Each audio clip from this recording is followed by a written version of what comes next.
संस्थापकाय च धर्मस्य सर्वधर्म स्वरूपिणे अवतारो वरिष्ठाय रामकृष्णाय ते नमः।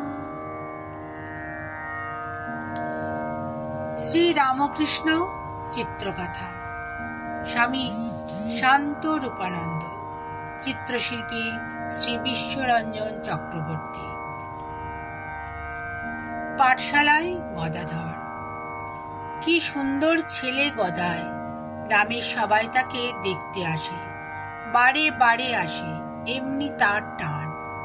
বয়স বাড়ার সঙ্গে গদাইয়ের অদ্ভুত মেধা ও প্রতিভার বিকাশ দেখে ক্ষুদিরাম অবাক হলেন। চঞ্চল গদাইকে কোলে নিয়ে তিনি দেবদেবীর স্তব, রামায়ণ, মহাভারত, পুরাণের গল্প শোনাতেন। গদাই একবার মাত্র শুনে সব আয়ত্ত করে ফেলত। কিন্তু একটা মজা হলো, গদাইয়ের নিজের যা ভালো লাগে তাই মন দিয়ে শুনে আর মনে রাখে। যা তার ভালো লাগে না কেউ তাকে শেখাতে পারত না।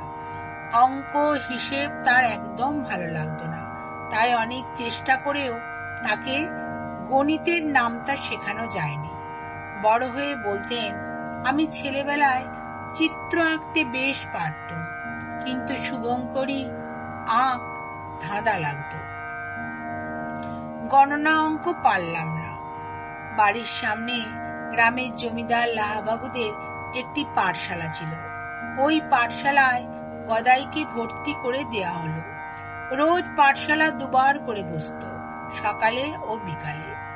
ক্ষুদিরাম ভাবলেন এবার গদাইয়ের দুষ্টুমি কমবে। কিন্তু গদাইয়ের লেখাপড়া বেশি দূর এগুলো না। দুরন্ত বালক সব দিন পাঠশালায় যেতই না।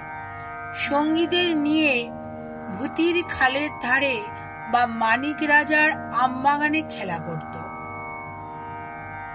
ক্ষুদিরাম তাকে বেশি শাসন করতেন না, কেননা তিনি জানতেন এ সাধারণ ছেলে নয়। এছাড়া নিজে ঠিক বুঝতে না পারলে গদাই কোনো কিছু শুনত না।